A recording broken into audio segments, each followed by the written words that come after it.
आप सभी को जय श्री कृष्णा, राधे राधे। तो आज फिर सुनाते हैं लड्डू गोपाल की एक सत्य घटना, जिसको सुनकर आपके दिल में भी लड्डू गोपाल के प्रति श्रद्धा भक्ति भाव और बढ़ जाएगा।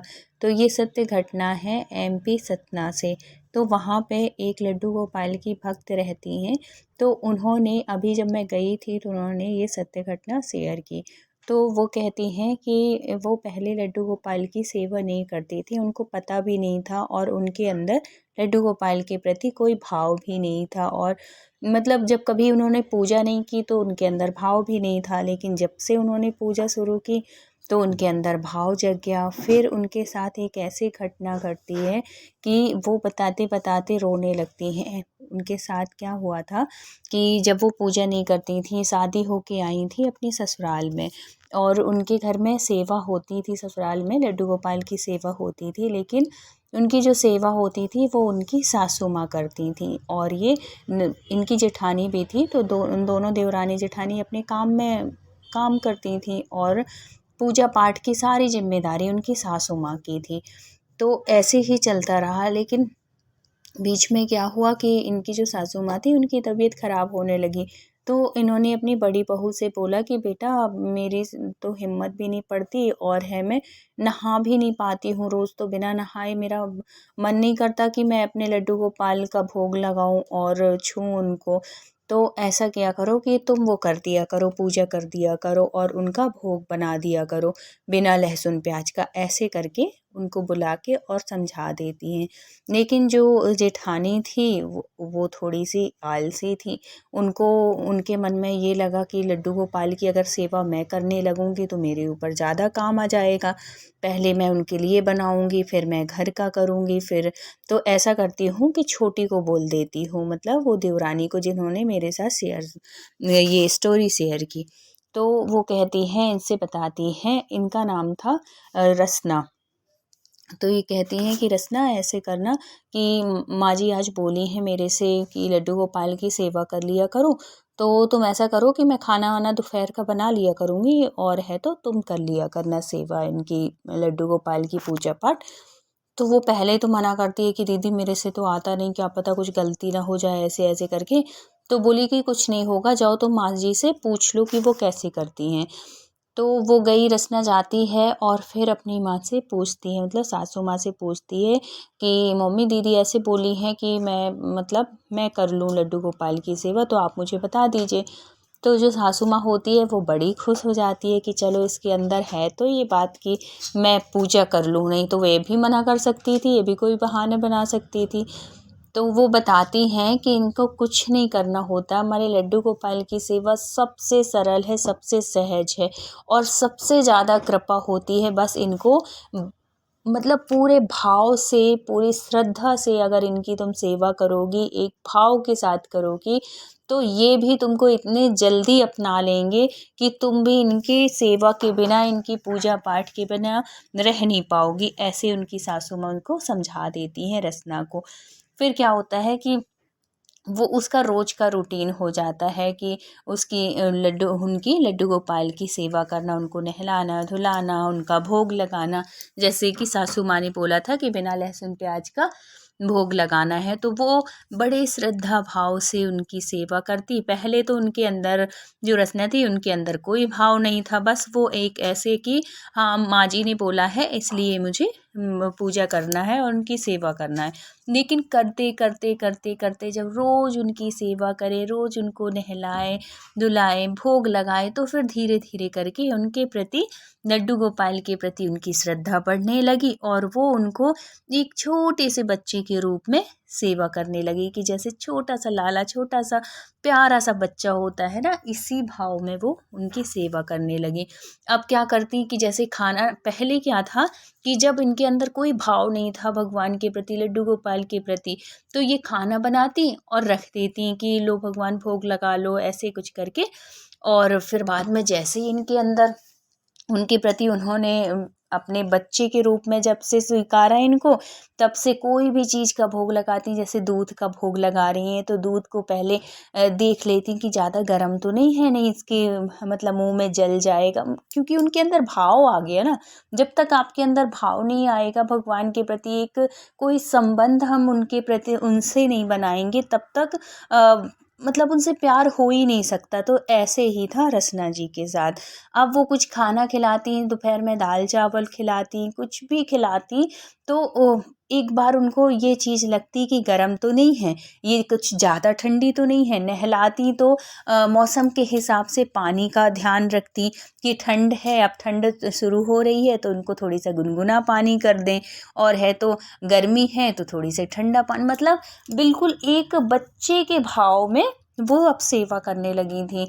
तो अब तो उनकी मतलब ऐसे हो गया था उनके साथ कि वो बिना सेवा के रह नहीं पाती। अगर बीच में जो महीने के 4-5 दिन की उनको वो मिलती, मतलब छुट्टी नहीं कर सेवा नहीं कर पाती, तो वो ऐसी बेचैन होती कि पूछो मत। मतलब उनको एक ऐसा लगता कि क्या छूट गया है मेरे से।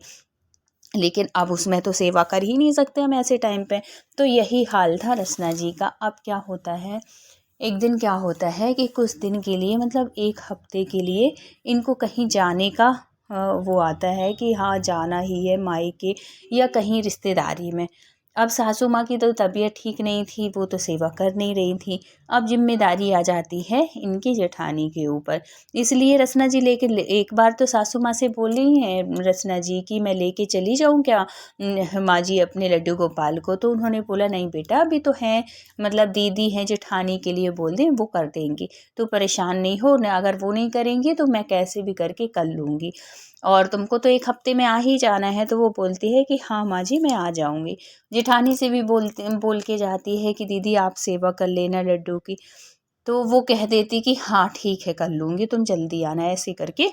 अब क्या होता है कि ये रसना तो चली जाती है अपने रिश्तेदारी में। अब यहाँ पे जेठानी के ऊपर, पहले तो दोनों मिलके काम करती थी तो इतनी ज़्यादा मतलब काम का भार रहता नहीं था। अब तो ये जेठानी अकेली हो गई, क्योंकि सासू माँ की तबीयत ठीक नहीं, तो वो तो कुछ कर नहीं पाएंगी।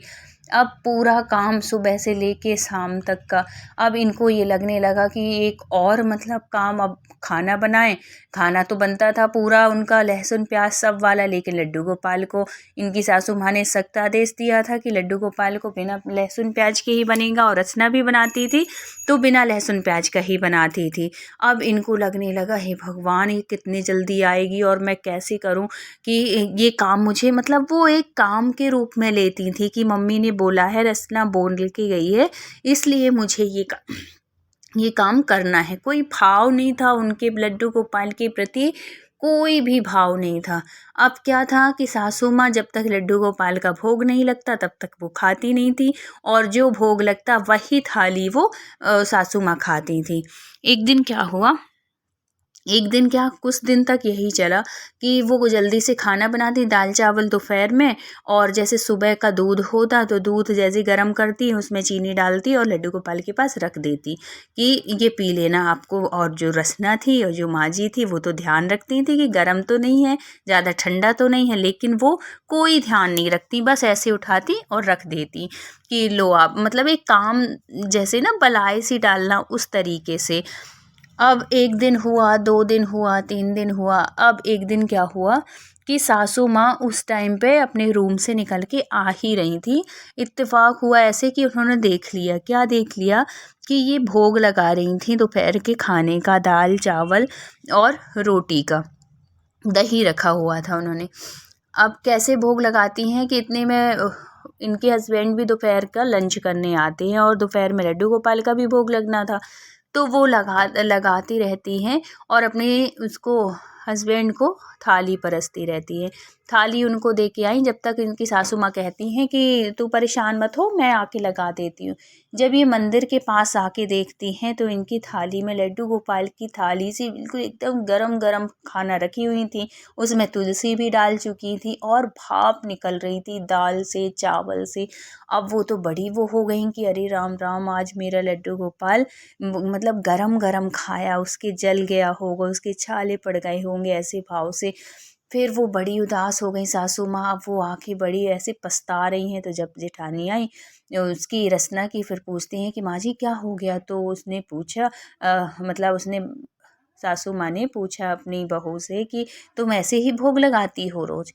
तो वो कहती है हाँ माँ जी, इसमें क्या कमी है, सब कुछ तो मैंने रखा है, दाल चावल दही रोटी सब कुछ। तो बोली बेटा, अपन एक छोटे बच्चे को देते हैं तो कैसे देते हैं, ये तुमने कभी सोचा नहीं। गरम गरम तुम खिला दोगी उनको, और तुमने उसके ऊपर तुलसी भी डाल दिया तो वो तो गरम गरम ही खा रहे होंगे हैं। और इतना कह के उनकी सासू माँ को बड़ा रोना आता है।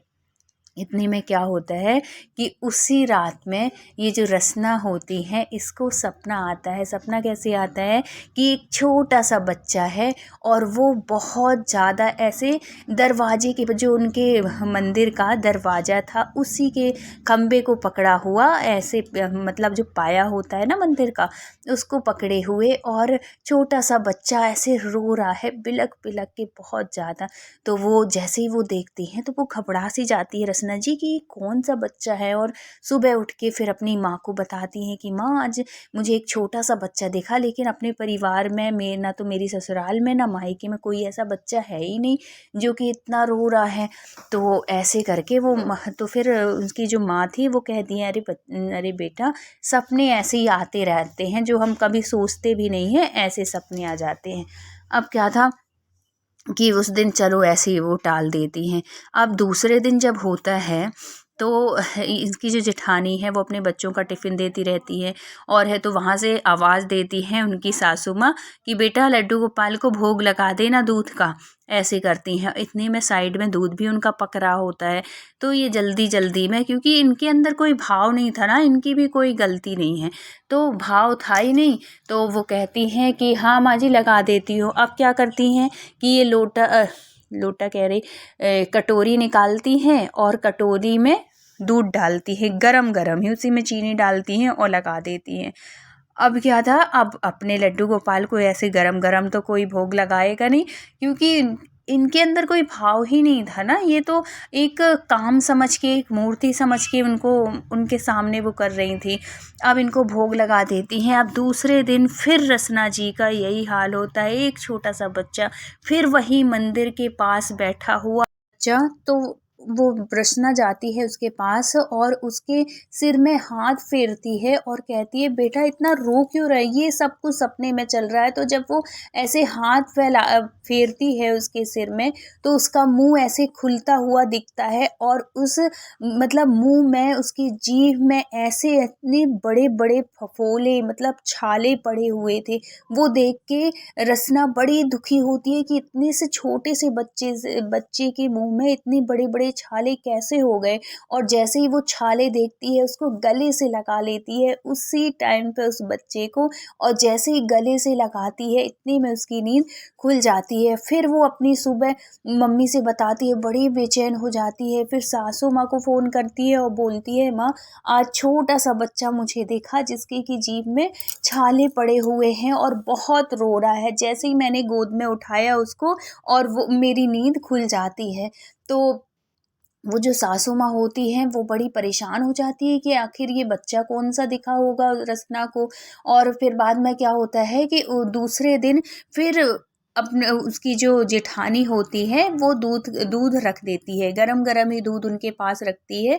और इतने में वो नहा, सासू माँ की तबीयत थोड़ी सी ठीक हो रही थी, तो वो नहा के जब निकलती हैं तो देखती हैं, भगवान के प्रणाम करने आती हैं, तो जब देखती हैं तो गरम गरम खौलता हुआ दूध, भाप निकलता हुआ दूध लड्डू गोपाल के पास रखा हुआ था। तो उनको समझने में बिल्कुल देर नहीं हुई कि ये कोई और नहीं, रचना को जो छोटा बच्चा और मुंह में छाला पड़े हुए बच्चे के जो दिखते हैं, ये कोई और नहीं, ये मेरा लड्डू गोपाल है। रसना इससे इतना प्यार करती है कि ये सपने के माध्यम से बताना चाह रहा है कि मुझे गरम गरम दूध पिलाया जा रहा है जिससे कि मेरे छाले हो गए हैं, और वो उसको बुला रहा है कि तुम आओ और तुम मेरी सेवा करो। अब क्या था कि सासू माँ अब रसना को फ़ोन करती है और कहती है कि बेटा अब तुम घर आ जाओ, लड्डू गोपाल चाह रहा है कि तुम ही उनकी सेवा करो। ऐसे करके वो बताती है। तो रसना पूछती है कि माँ जी ऐसे क्यों कह रही हैं आप, दीदी कर तो रही हैं ना। फिर वो जो सासू माँ होती हैं वो सारी बात बताती है कि ऐसे एक दिन गरम गरम खाना रख दिया था और गरम गरम दूध मतलब रखा था उसको, तो वही कोई और नहीं जो तुम्हारे सपनों में आ रहा है वो बच्चा, ये अपना लड्डू गोपाल ही है जो तुम्हें बता रहा है कि मुझे गरम गरम दूध पिलाया जा रहा है और मेरा मुंह जल गया है। तो ये सुन के जो रसना है वो बड़ी दुखी हो जाती है, वो रोने लगती है कि हे भगवान, ये मेरा लड्डू गोपाल था और उसके छाले हो गए। ऐसे करके वो भी तड़फ जाती है और कहती है माँ जी आज मैं शाम को ही आ जाऊंगी। और फिर क्या था कि सासू माँ वो बोलती, सासू माँ कहती है कि हाँ ठीक है आ जाओ।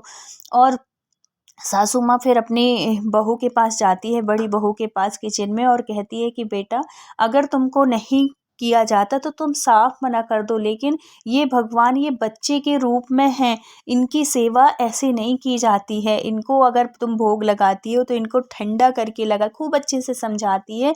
फिर जो इनकी बड़ी बहू थी वो समझ जाती है और कहती है माँ जी आज से मेरे से ऐसी गलती कभी नहीं होगी और मैं आज से एक बच्चे के भाव में मैं भी इनकी सेवा करूँगी और कभी भी इनका भोग लगाऊँगी तो ठंडा करके ही लगाऊँगी, ये मैं समझ गई। तो उसकी सासू माँ कहती है कि अब ऐसा नहीं है कि मैं ज़बरदस्ती कर रही हूँ, अगर तेरा भाव नहीं है तो बिल्कुल मत कर, और जिस दिन तुझे नहीं करना है तू मुझे बता दे, मैं खुद उनको बनाऊँगी, भोजन बनाऊँगी और उनका भोग लगाऊँगी। तो फिर वो कहती हैं कि नहीं मैं खुद लगाऊँगी माँ जी, मैं बना दिया करूँगी, और मेरे से जो गलती हुई है, तो लड्डू गोपाल से भी माफ़ी मांगती है और अपनी सास से भी, और कहती है आप बिल्कुल परेशान मत हो, आज से मैं ऐसे ही भोग लगाऊंगी। इतने में शाम को वो भी आ जाती है, रसना भी आ जाती है, और रसना और फिर दोनों जेठानी देवरानी मिलके और सासू माँ मिलके बहुत अच्छे से लड्डू गोपाल की सेवा करने लगते हैं। जो जेठानी के अंदर कोई भाव नहीं था लड्डू गोपाल के प्रति, तो वो भी देख देख के रसना की सेवा उसके अंदर भी बहुत भाव हो जाता है और बहुत प्रेम से तीनों लड्डू गोपाल की सेवा करने लगती हैं। तो इस प्रकार से लड्डू गोपाल के कि उनके घर में सेवा होने लगती है और लड्डू गोपाल की कृपा से उनके घर में बहुत तरक्की होती है, धन धान्य से उनका परिवार भरपूर हो जाता है। तो ऐसी होती है हमारे लड्डू गोपाल की कृपा। तो अगर वीडियो अच्छी लगी हो तो please like share and subscribe करिएगा।